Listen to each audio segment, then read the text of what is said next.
Lions and tigers and pandas? What is going on in Chicago? And we're not talking about those lovable Cubbies. The last undefeated team goes down, and it's pretty ironic where the loss took place.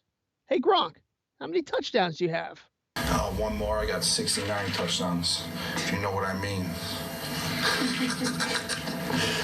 Only you know what I mean, baby.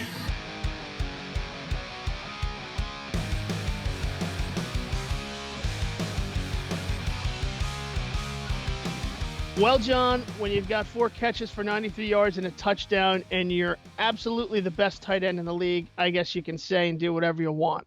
So, with that, I'd like to welcome you all into another edition of the Fantasy Dopes podcast. I'm your host, the father figure of the podcast, Michael Warren Herbert III. Our regular host, Jillian Parker, whose beautiful velvety voice we will miss, is out on assignment for the week trying to figure out what went wrong with Hunter Henry. But in any case, there's lots to get to on our Week 7 recap show. But first, I'd like to welcome in our, air quotes, house guru, Mr. John Fazio, who I believe has something to say right off the top. Johnny, take it away. I am one more day away from going to my 69th podcast. Oh, I see what you did there. Yeah, actually that's a little way off. But in any case, let's discuss our main purpose of this podcast. So first, we try to get our feet off the ground here, providing rankings of each fringe player, as we say famously on this podcast, not so famously around the world. Really get into each player who's going to have a big game, essentially.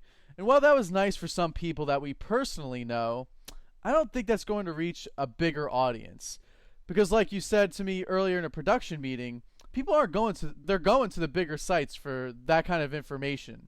So it got me thinking, what can we do that nobody else really does? Personally, I would be lying to you if I said I knew the answer to that 100%. But one thing I did realize is we shouldn't be taking this too seriously.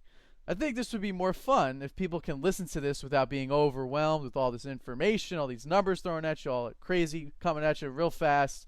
But we're going to still provide you valuable information fantasy-wise, however you want to classify that. So, being that we're the dopes of fantasy, and honestly we're pretty much dopes in real life, which is why the term we coined is the fantasy dopes, this seems like the best move for us going forward. This should just be about 3 people, 2 sometimes with Jillian on assignment, having some fun, talking some fantasy trash, and hopefully we get some gold coming out as well. So let's get this thing going right off the bat. I feel a little energized. We got our new headsets. I'm feeling pretty good right now.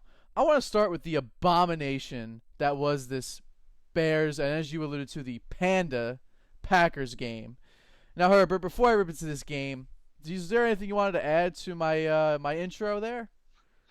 No, I mean, I think you summed it up. We did get a few listeners in the Massachusetts area that thought we should keep the rankings, but just limit it to 69 players. But I don't think that's going to work. So I just want to point out, we're here for you, our beloved audience. You ultimately have the choice on who to sit and who to start. You have the power and you have the voice.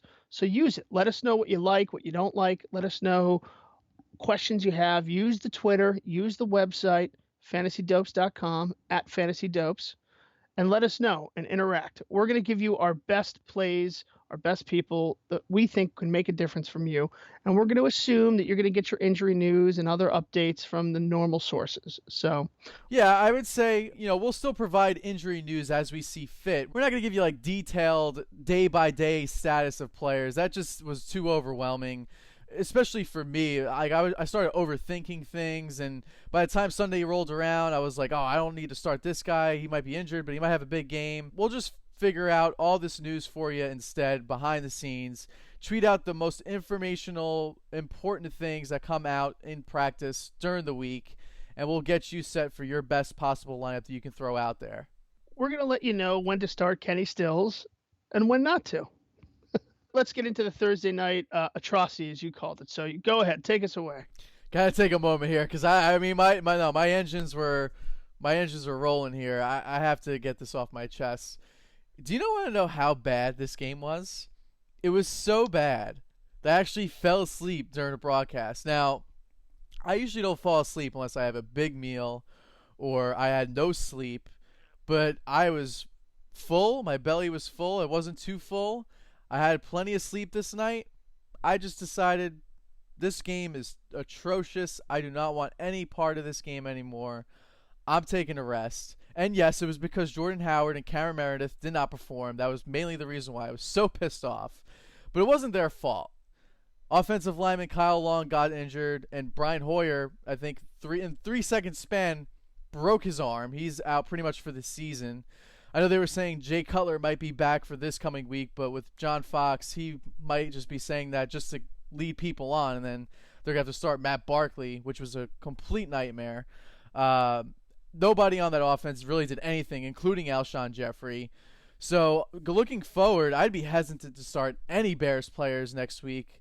I believe they play Monday Night Football against the Vikings. Were you watching the same game I was? I mean, I don't know if this is just a personal opinion or...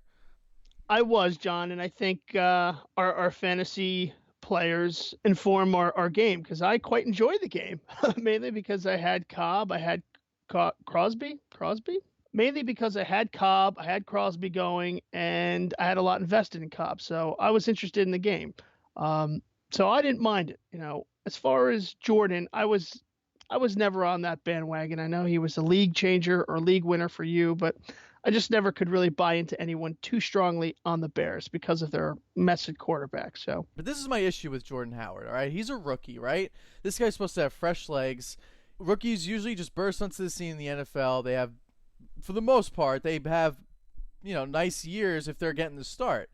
First couple of weeks, this guy was having over 100 yards. He was running through every defense, scoring touchdowns. And all of a sudden, last week against the Jaguars, it's like, I don't know, they sucked the juice out of him. What's that magic juice that they have in Space Jam? Pretty much the same thing happened. Like, I feel like aliens came down from another planet, sucked his juices out of him. I know that sounds very sexual, purposely saying that. But, like, come on, man. All of a sudden, he's, like, complete trash. He's like, what's the other guy? He's like Jeremy Langford in that offense now. And he's not even hurt. What's the deal? Yeah. I have to think some of it has to do with Hoyer. I don't know. Certainly once Hoyer was out, it was all downhill from there. So, but even then, like last week against the Jaguars, without that touchdown he had, I think he punched in at the 1 yard line. He wasn't producing. And it's just like, dude, you had like back-to-back 100-yard games. Now you're just complete shit. What's going on? Well, those 100-yard games came early in the season, right? Those came prior to the Jaguars. Yeah, game. I mean, the other thing, and we've talked about this in the past, those first 3 weeks at least are very hard to gauge anything because there's such limited practice in the preseason. Things are so different than they used to be because of the players' agreement and all that. So it's hard to judge those first couple of weeks. People are really getting their legs under them, so to speak. So do you think it's more the defenses reading up against Jordan going into that game, more or less than his ability? I think it's a combination of his ability maybe not being as good as you think it may be. He's a rookie still. I think his ability, where his speed and his freshness, early in the season while guys are still getting their legs, has maybe come down to earth. Now the guys are in better shape. The quarterback change, I don't know, to be honest. I haven't looked too deeply in it. I just don't like it. Yeah, I mean, everyone that I'm reading online, they're just giving up on this guy, and I just feel like, man, I can't give up on him just yet. I'll bench him and see what happens, but everyone's predicting that Jeremy Langford's going to get his starting role back, and I'm like, he's not that good either, So, like, I just think this is a good week. If you have any Bears players, obviously monitor the Jay Cutler situation. If he comes back, then maybe Cameron Meredith gets a little bit more of a boost. I will say this, 2 things. I think what Jordan needs to do is have a phone call with Ryan Fitzpatrick because no one believes in him except him. He believes. And that's what Jordan needs right now. He needs something. He needs to get going. You know what I'm talking about, right? Yes. The press con. Okay. I watched last night on NFL Network. They had Ryan Fitzpatrick's face Jordan memed during the press conference. So I'm tuned in, baby. I'm tuned in. All right. Well, I think we've covered the woes of the Bears, or the Pandas, as we like to call them. On the flip side, we do need to talk about the Packers' Ty Montgomery, who had himself quite a game, catching 10 of 13 targets for 66 yards, Also ran 9 times for 60 yards. Now, Aaron Rodgers was quoted as saying, I think he's a running back now. So it does look like Montgomery's going to get moved into that position fantasy-wise. He's been granted running back eligibility already with FanDuel. Roto-World is moving him over. I assume Yahoo is. The question I have, is he going to be a running back or a running back / receiver? John, what are your thoughts? Well, usually with guys like this, I believe they do put him in both running back and wide receiver eligibility. Obviously, I think he's a great play going forward. It's tough now because Devontae Adams, of all the receivers they had on the team, led the team in targets, receptions, and touchdowns. So it's going to be tough week to week to kind of pinpoint how these guys are going to be used, who's going to be the most valuable. But it's kind of hard to put Ty Montgomery on the bench now, being that he's going to have more than one position. So I think he is the definition of a flex play. Like, he might be one of the top flex plays moving forward. Agreed. I don't think you can sit Montgomery. I do think that regardless of this, it's good news for Cobb owners, who has definitely solidified himself in the offense over the last couple of weeks. He's been consistent. He had 11 catches for 95 yards at a touchdown, and he actually had 2 other touchdown possibilities in the end zone. One, I believe he couldn't get the foot out, and the other one was a penalty or something. I can't remember. But he had a chance to catch 3 touchdowns. So I think Cobb is a must-play. I think Montgomery is a must-play. You have to keep your eye on what happens with Knile Davis, as I like to call him, and how he, gets comfortable in the new offense. But we shall see. Yeah, I was just going to say, I love how they just started some guy named Don Jackson who came up from the practice squad. Who's Don Jackson? And he clearly got injured in the first play. He had no business being out there. He sounds like a side from Miami Vice or something. Like Don Johnson, Don Jackson. Oh, I got you. Donnie Jackson. Yeah. Donnie Jackson out of Utah State. Exactly. Just kidding. I have no idea where he's from. But in any case, he got injured pretty much the first half. Of that I do know. And Knile Davis was barely used in the offense. But like you said, he might be used a little more going forward. But it looks like they're committing to Ty Montgomery as of right now. I guess until James Starks comes back. But I don't know. He's more of a backup role guy. And so is Knile Davis. So it looks like this might be Montgomery's backfield moving forward, which is quite odd, but we'll see what happens as the year moves along. Stay tuned. Stay tuned, dopes. But now that we got that off our chest, let's get into some more bad games over the weekend, shall we? There were plenty of them. Well, what's the biggest one I think everyone was talking about Monday morning? Yeah, I mean, the Seahawks-Cardinal game was a joke. First off, it was a tie. It ended in a tie, 6-6. I mean, it was terrible. Had to be one of the worst football games I've ever watched, unless you're a real defensive enthusiast. Field goals missed under 30 yards from both teams that could have won the game. It was terrible. Yeah, it was a pathetic display of field goal attempts. There were so many punts I couldn't even keep track of. There must be like a prop bet somewhere. If you had like the over on punts and like penalties, you must have like won big, because there was so much laundry on the field, so many balls flying through the air from punters. Luckily, I tuned into the new episode of The Walking Dead, and honestly, that was a better decision than watching football, especially that game. So, and I usually am on the flip side. I usually like to just, I'm a fan of this show, but I'm not a huge fan. So, like, if there's a show, and there's been episodes where it's been terrible. So, if it's not a good episode, I'll just say, okay, screw this. I want to see how my guys are doing in fantasy. Well, do you get scared when you watch The Walking Dead? Honestly, I could see you in your apartment. You're under the covers. You get a little scared. I don't get scared. I do get jumpy, because sometimes they do have scenes where all of a sudden just violence and zombies just come at you all on the screen. You're just like, oh my god, and then, but last night was more of a serious episode. If anybody's watching it, tune out of this. I'm about to spoil it.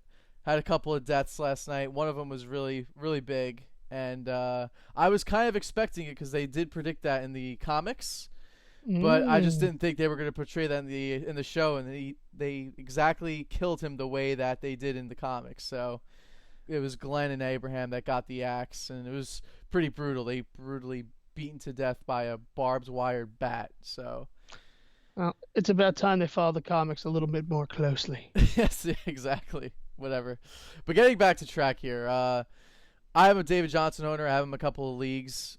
This guy is a fantasy god this year. He is a stud. I mean, he ran for over 100 yards against Seattle. That's got to be one of the few times that's happened in the last couple of years, right?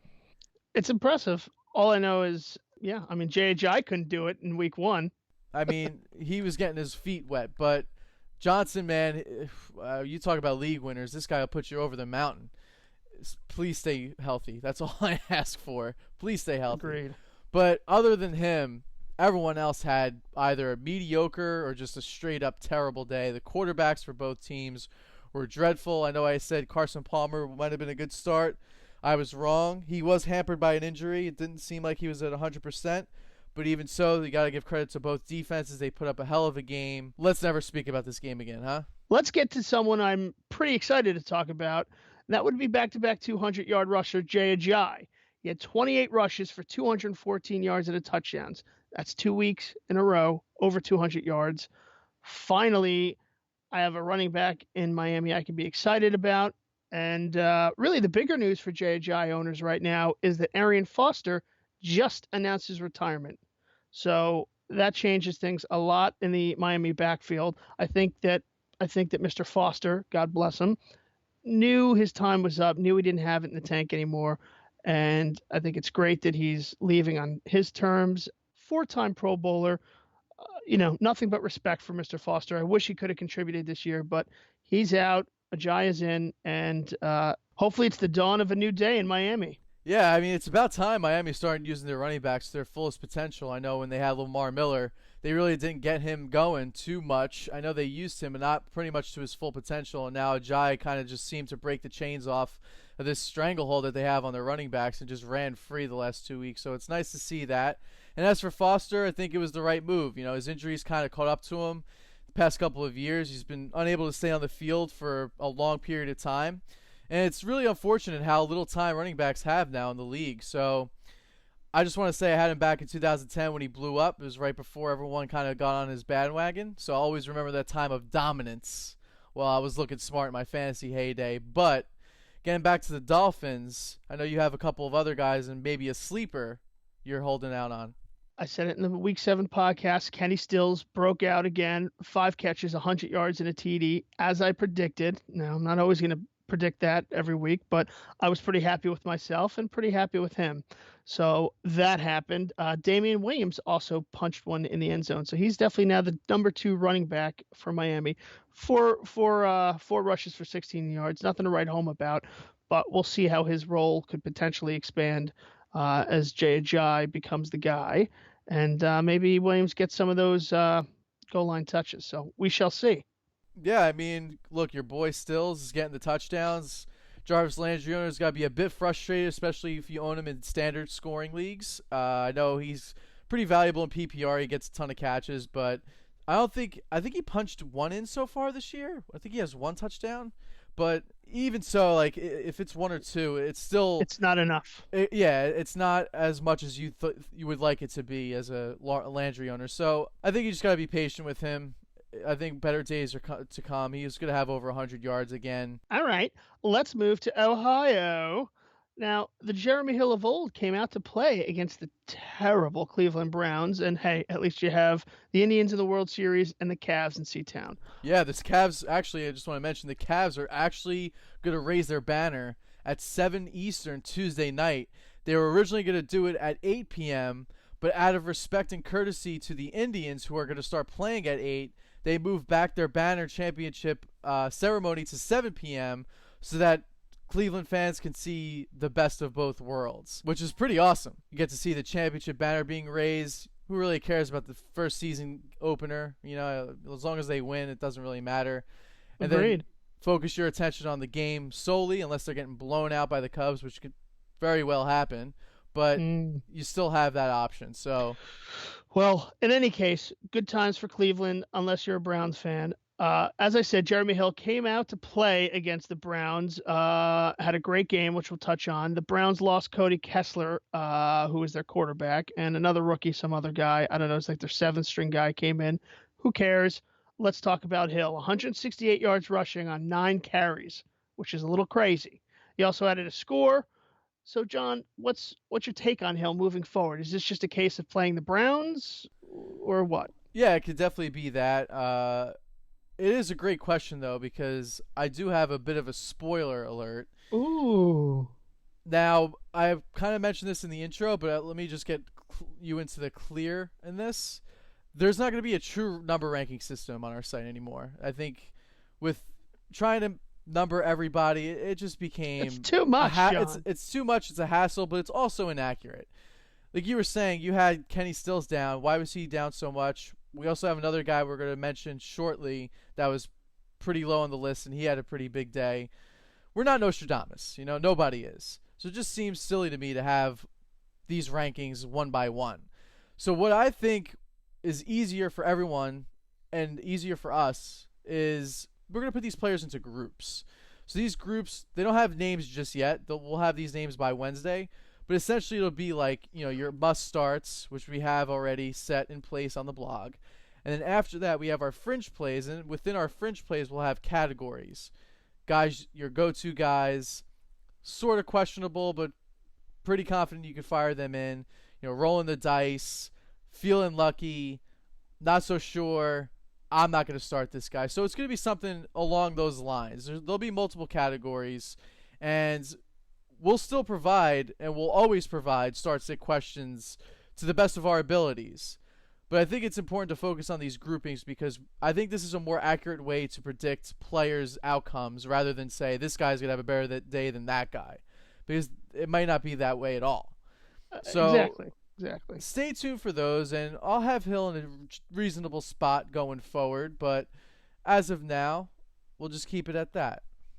Well, that sounds good, and I think we'll give you a little bit of a preview of how that will work when we talk about our waiver wire pickups later. So, again, we're going to give you the information we think you need to help you win outside of the obvious stuff. So make sure you check us on the Twitter at FantasyDopes and FantasyDopes.com for the blog. All right, moving along. Matt Forte and the Jets had a bit of a resurrection against the Ravens. Johnny, what do you got? Yeah, Geno Smith is finally a star. Oh, wait.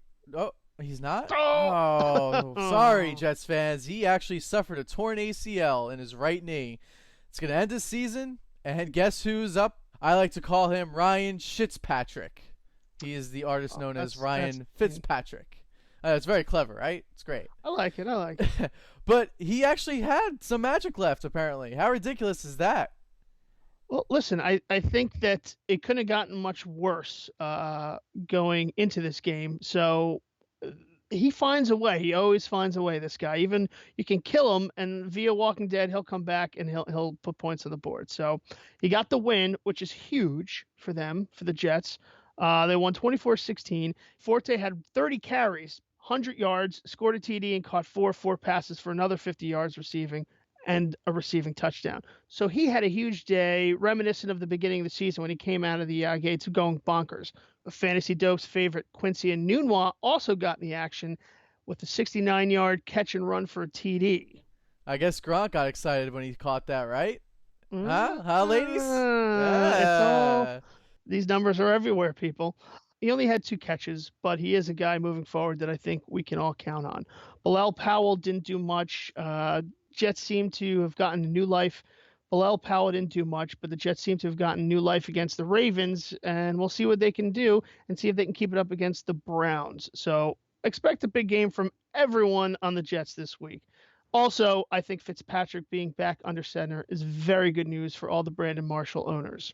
Yeah, Marshall's his boy. He's always had his back. I bet he was a little disappointed behind closed doors that he was getting benched, but now that he's back, I feel like Marshall owners can pretty much rejoice. I think he'll be back to his normal self like he was last year, barring any injuries, obviously.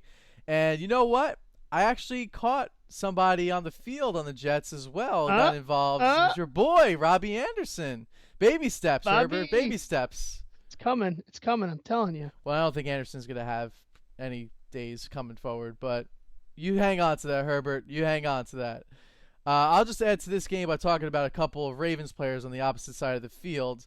Just want to give a big FU to Terrence West for giving me a point in 2 of my PPR leagues, both of which I lost in.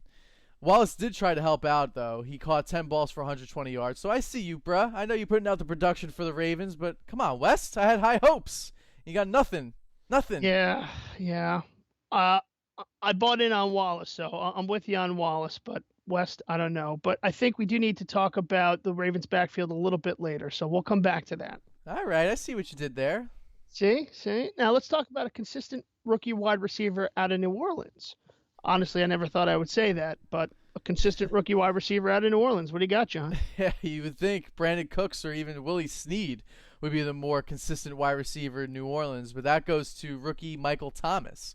He had another great fantasy day in Kansas City, caught 10 balls for 130 yards, didn't have a score, which he had scored in the previous 3 weeks, but he still made up for it with over 125 plus yards. Going to be hard benching this guy in some leagues moving forward. Next week, though, he's going up against the Seahawks. Might be a little bit different. Might have to consider benching him. I mean, what do you think? I mean, obviously it depends on your team and who you got going, but he's been consistent, and really consistency is the name of the game here, week in and week out. So I'm just expecting him to have a down game. I feel like that's coming against Seattle. I would bet more on the side of not having a productive day versus him having a productive day. Is that fair to say? yeah, I mean, listen, if you can sit him going against Seattle, you want to sit him. If he was going against the Browns, I say Hail Mary, throw everyone against the wall. But he's not. He's going against the Seahawks. So unless you have no one else because everyone's on bye, I would sit him if you could for now. Yeah, I think that's accurate advice. And I just want to say, you kind of brought up the whole bye week. I actually have one of my teams in my league. I'm not even kidding. I think 8 of his 11 starting positions all are on bye. It's insane. Like, this guy and you're probably not playing him this week. I'm not playing him. He played me this week, and he put up the most points in the league. And I put up the second most and still lost. That's the worst. It's absolutely the worst. I am so angry in this league, but there's nothing you can do. It's mostly luck, but I've gotten a lot of tough breaks, so I just had to vent that out a bit. That's fair. Let's go ahead and move across the pond to London, where a game of football involving the Rams and the Giants. I'm actually not doing a British accent as much as it's more of a Cockney Irish accent. I'm not sure what's going on. But let's talk about the Rams at the Giants in London. That's a pretty good accent, I'm not gonna lie. Kudos to you. I can't do it. I'm not even gonna bother. If you aren't a Giants fan, I'd say this game was pretty forgettable. But you did say Tavon Austin was low on the list. We kind of alluded to him earlier. You were right. I got to give you That's props true. for that one. So I came correct on that one. I did. oh, I can't take you seriously with that accent. I'm gonna break it out later, but yes, Austin had a good fantasy day, a typical good fantasy day for Austin. Although actually he had more targets at 10. He's gone as low as 4. So 10 to 15 catches, 57 yards, not great, but he had the touchdown. Case Keenum was awful. He threw 4 picks.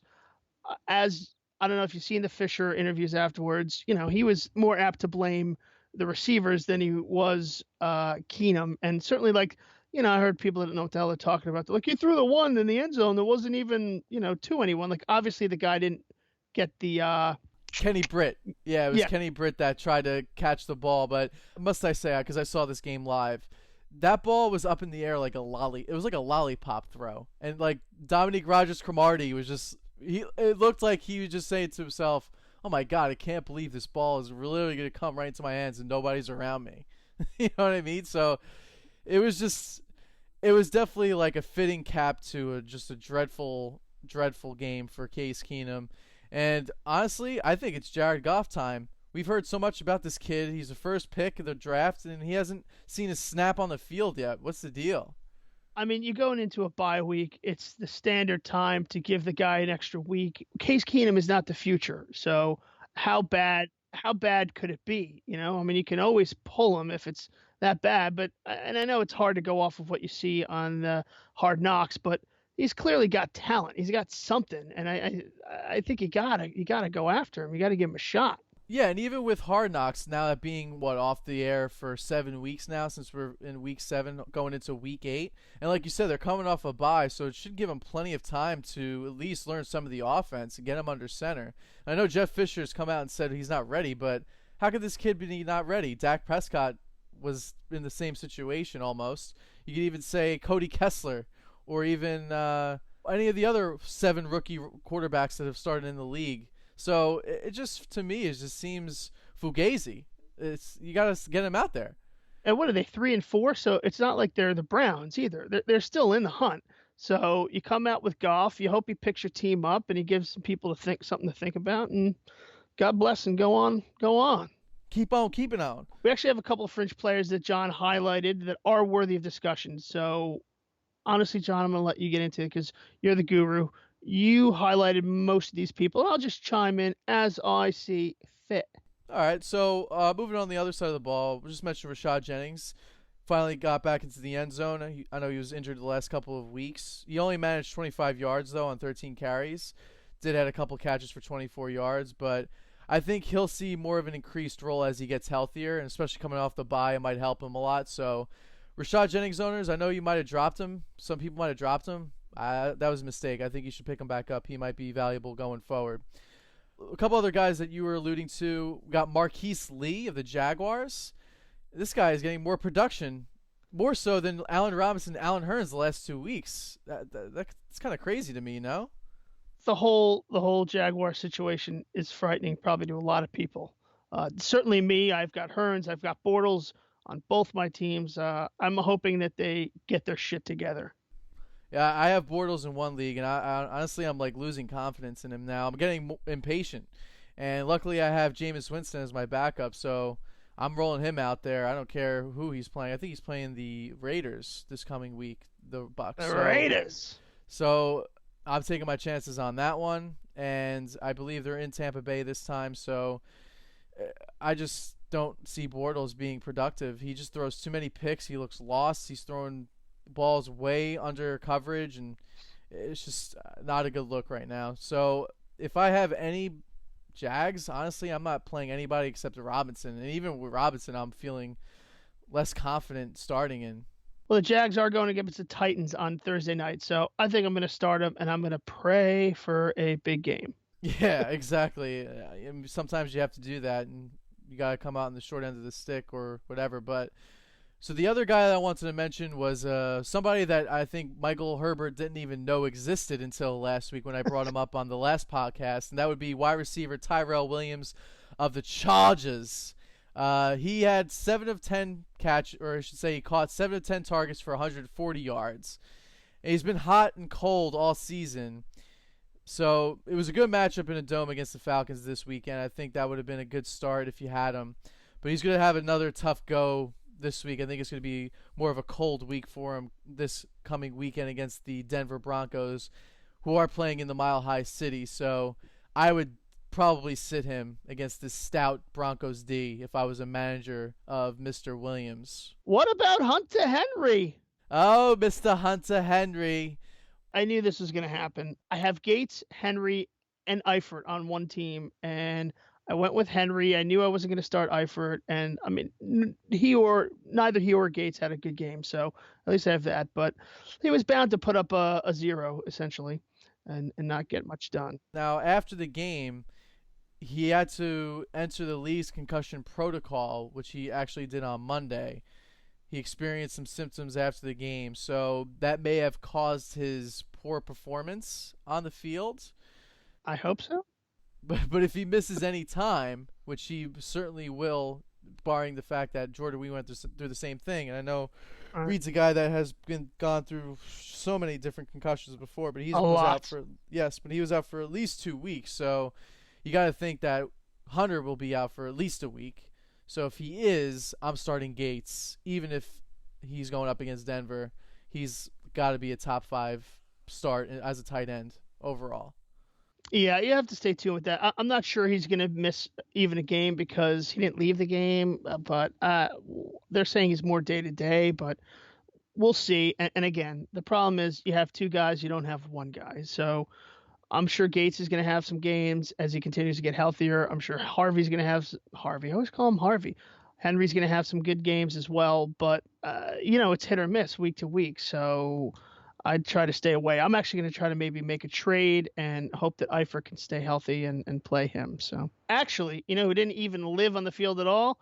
That was Jamal Charles. Now, John, I got to hand it to you. I gave you some shit last week about having him even on our fringe listing, but you put the warning out there, and you were right. So I'll let you. I tried telling you, Herbie, and you just didn't want to listen. But to be fair, I'll level with you here a little bit. We thought he would be fine in the middle of the week. Now, when I say fine, he'd be playing at, 80% healthy, whatever it may be. So it wasn't that crazy at the time to say he was a must start.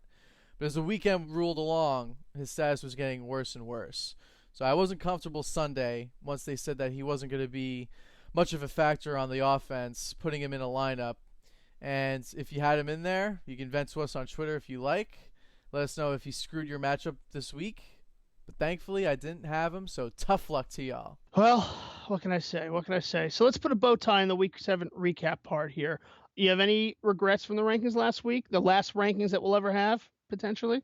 Well, I don't want to say regret, but I think not having Jaquiz, actually I should Jizzy. say Jaquiz Rogers in the fringe was a mistake. I think he should have been a no-doubt starter going up against that weak 49ers run defense, one of the worst in the league.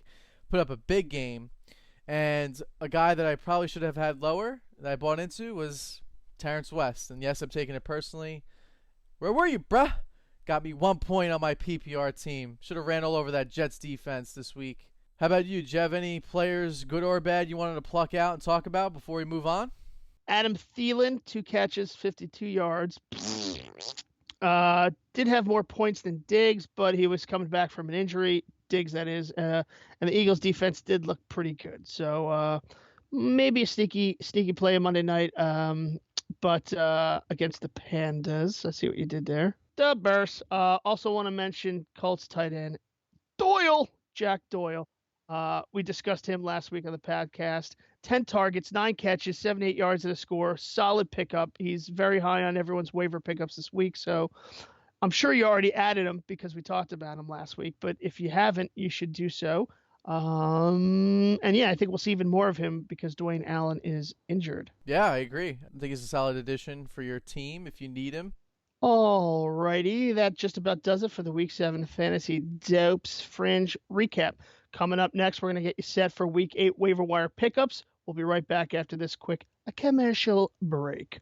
Want to know which fringe players you should start or sit in your fantasy leagues? Want up-to-the-minute news and analysis from the beat reporters around the league? Follow @FantasyDopes on Twitter to get your fix and fill the void of having to worry about which player will feast or famine. Welcome back, Dope Heads. Gentlemen, ladies, dogs, ferrets, the time has come. Who are we targeting for Week 8 waiver wire pickups and why? Johnny, let's start with you. Alrighty, before we start each week, I usually say this. If you don't have Jai on your team and he's still somehow on the waiver, you must get him. Yeah, I mean, it's got to be impossible now, but just got to let the people know. If he's out there, you got to get him. He's your number one target. He's going to be good. So a smart move would be drop Arian Foster, pick up Jai. That would be the move. You got Arian Foster on your team, you drop him like a sack of potatoes. I had both on my team to start the year and have neither of them on there now, so that's not good. That's ouch, baby. Ouch. Ouch, babe. Ouch, all right, bag. You got 5 guys for us, Johnny? I got 5. First guy I got, we mentioned him earlier, Ty Montgomery. Now, I know we said last week this was a guy on the waiver pickup. He's on my number 1 priority right now. So again, he's still in your waivers somehow, you got to get him. I feel like he's owned in most 12 to 16 team leagues already. So if he's still out there, get him as soon as possible. Spend on this guy $30, $32, $34. You got to do it. This guy's going to be a game changer. Number 2, Devontae Booker. I know we didn't really mention him too much on this podcast, but he's continuing to carve out a role with the Broncos offense. And if C.J. Anderson were to go down with some injury, he would be one of the top ads of the season. So right now you could probably get away with spending about $10, $12 on Booker. And if C.J. Anderson does get down with an injury, I believe Booker will be a hot commodity. Fire! I agree with you there. And just, we're live here. It is Monday night, and the Texans are playing the Broncos. Anderson, so far, 12 carries, 91 yards, and a touchdown. Booker, 11 carries for 58 yards and a touchdown. Hallelujah. Here you go, and you can start both guys and feel confident. Oh, So sure. nice little drop in, by the way. I like that. Good stuff. Thank you. Number 3 on my list, I have Mike Gillislee. He's going to be possibly the starter for the Bills this coming week. They are playing New England, so it is a tough spot for him. But it seems like LaShawn McCoy wasn't really healthy against the Dolphins at all. Hamstring was bothering him. May not start this coming weekend. So if you need him, if you got somebody on a bye, you really don't have another running back, he could be a good investment just for this week. He won't put up maybe that many points, but you hope for a touchdown at most. So if you want to spend around $13 to $18 on him, that might be a good price range to get him at in Fab. Number 4 on my list, I have wide receiver Brandon LaFell out of the Bengals. Now, I only like him here for next week's matchup against the Redskins. They have a bye after this coming week, and he did have a nice game against the Browns, which isn't saying much, but the red rifle Andy Dolphin was looking his way. And in the last 3 weeks, he found the end zone 4 times. That's impressive. So he has been scoring a lot, and I know A.J. Green's the big guy out there, and he's been scoring as well, but it's nice to know that he has another target to go to in case A.J. Green's bottled up. So if you want to spend around $7 to, $11 on him, that should be enough for him to be on your roster, and if you need him in a flex, that might be a good spot for him. And rounding out my top 5, you mentioning Monday Night Football, I have the tight end out of the Texans, C.J. Fedorowicz. They continue to rely on this guy. He's their primary tight end now, and he keeps the chains moving. So being that tight end is one of the thinnest positions in fantasy, he might be a starter going forward for the rest of the season. So I think now's the time to get him. He might not have a great game now, but I think in coming weeks he'll have better games ahead. So if you want to spend around $8 to $12 on him, that should be enough to get him on your roster. Herbert, who are some of your guys? Just want to put in that Fedorowicz, whatever the heck his name is, 3 receptions, 21 yards tonight thus far in the fourth quarter. But it should also be noted, Hopkins only has 3 receptions and Fuller has 3 receptions. So going against the tough Denver defense, no one's doing a whole lot, but he matches all the receivers in receptions. So I'm good with that. There you go. Excellent So just advice. to recap, thank you. Recap. Number 1 for you, your 5 picks: Ty Montgomery, 2 Devontae Booker, 3 Mike Gazilli, whatever, 4 Brandon LaFell, and 5 C.J. Fedorowicz. That's correct. All right. What are yours? Good. Solid. Curious to know what yours are. My number 1 guy, I think, this week is going to be Chris Thompson, running back, Washington Redskins. Not sure a lot of people even know who he is. He's only owned in 11% of the leagues that I can tell. I think that if you don't know him, you're going to know him. Interest in him is apt to percolate this week after he outtouched the starter, Butterfingers, as I call him, Matt Jones, 19 touches to 10. So they did lose painfully to Detroit, but oh well. So while Jones, their current running back, was stuck in the sludge, he only had 10 rushes, as I said, for 27 yards. Thompson, 12 carries, 73 yards, and caught all 7 passes that were thrown his way for 40 yards. So also very good in a PPR league because he can catch the passes. I think he's going to be their main guy. As I said, Matt Jones fumbled again, fumbling issues. Jay Gruden is not happy with Matt Jones' performance and his fumbling. I think that his workload is going to decrease, and I think Chris Thompson is going to be the guy catching passes and running the rock out of the Redskins' backfield. So he's my number 1 guy. You know, he's my guy. He was my guy earlier in the season, my sneaky dark horse. So I got you on this. It's a deeper sleeper. That's fair. I like it. Number 2, I'm going to go with Mike Asiata, Vikings running back. Earlier in the season when Peterson went down, it was McKinnon, Asiata, McKinnon. Most people went with Jerick McKinnon. He left the game early this weekend against the Eagles, though, with an ankle injury, so he's going to be out. Asiata is a must-add, especially if McKinnon is going to miss more time. He had 18 touches on Sunday. he's an ad. Another dark horse. I'm just going to stay in the running back. This is still my number 2, but dark horse, Damian Williams, as I mentioned earlier, of the Finns, worth a look, deep fringe look. Could continue to see some end zone, red zone touches. So, number 3 on the list, my man, Kenneth Dixon, running back, Ravens. Now, the Ravens have a bye this week. So be smart, people. Just because you can make a waiver wire pickup doesn't mean you have to. All right, give yourself a shot. If you don't have any dying needs and there's not a ton of great people here, don't put in a waiver. Let everyone else put in waivers and you move up the list, and then you can still pluck guys off the wire as a free agent. So use your head. You don't have to make a pickup. And Kenneth Dixon, I think, is someone that, again, is going to continue to have value. Well, he will have value as we move forward. He hasn't had value yet. I think he's definitely worth stashing if you can afford to. Number 4, Cole Beasley. We've talked about him a lot before. He doesn't sound like someone that, should be out there, but he's still out there and available in a lot of leagues. You have Des Bryant coming back probably or potentially soon. People may say, he's gonna lose his fire.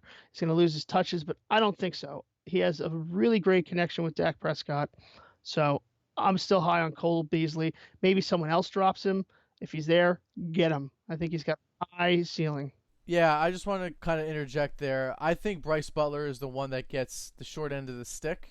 He hasn't really produced that much. I know I had him in one week that he thought I was going to have a big game, and he didn't wind up having a game at all.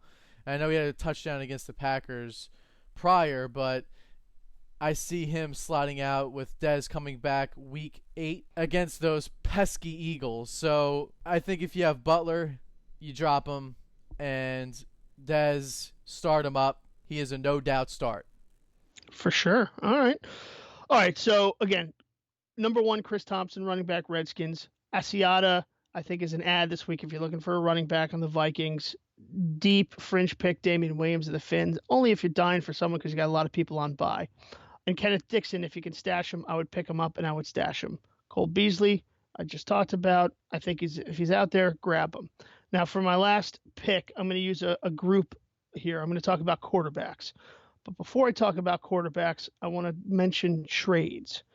People are starting to separate themselves as far as fantasy leagues. So it's not out of the question that you can go and look at a guy who's maybe 2 and 4 in your league or whatever it is and make a trade and get someone. So look at those rosters. Find someone you like. Mike Evans is a guy I like. I'm going after Mike Evans. So make him an offer. Maybe you have a couple of tight ends, and maybe I can flip Hearns and Gates for Mike Evans. Maybe I can't. I don't know, but it's worth a shot. Get a dialogue going. Make some things happen. Evans is going to lead the league in targets, I think, when it's all said and done. I think he's going to be one of the top 5 wide receivers in fantasy this year after the season's over. So could be tough to pry the fingers off of Evans of some owners, but if you can try to pull it off, I mean, go by all means, go ahead. I'm a big believer in Evans. As am I, but he doesn't quite have the cachet as Antonio Brown or AJ Green. So maybe it can. I don't know. There's another person in one of my leagues who's in second to last place, but somehow they have Ezekiel Elliott and DeMarco Murray as their running backs. So I don't know how that even happened, but I'm going to see if I can make a trade in there. So in any case, scour the league, pick out some people you want, and try and make something happy. And with that, I want to talk about quarterbacks. So there's a lot of guys out there, and I'm not saying they're going to be starts this week, but you got Jay Cutler probably coming back. Normally, Jay Cutler just does not excite you, but maybe you have Bortles on your team, and you're a little concerned. Now, Butler is going up against the Vikings defense this week, so I wouldn't start him, but maybe you pick him up and you stash him. Maybe he gets another week under his belt, and he does have some weapons. Maybe Jordan gets his legs back. He's got some receivers. I don't know. Fitzpatrick is a guy I would definitely look at against the Browns this week. I do think he'll have a big week. Tony Romo coming back. Is he going to play? I don't know, but maybe you take a shot on him. Oof, what do you think, John? If I'm the Cowboys, I'm sorry. This is Dak Prescott's team. I don't give a fuck about Romo anymore. Dude is just not durable. Dak has such a groove going, and now this is gonna be their biggest test of the season, I believe. This coming week against the Eagles. Sunday Night Football, coming off a bye. They got Des Bryant back. I am very interested to see how this offense plays against the Eagles' defense, who's pretty good. And Mm-hmm. I want to see how Dak's going to do. And if he plays well and they win, I think Romo has zero chance of him starting again this season. Okay, but let's just say, you know what? I've got some room to wiggle with. Maybe I'm even a Cowboys fan. I pick him up. I don't start him, and Dak shits the bed. Now we've got a full-blown controversy. So again, I'm just saying these are, these are bombs. These are Hail Marys, but there's some quarterbacks out there that have a track record and have the potential to put up points in the second half of the season.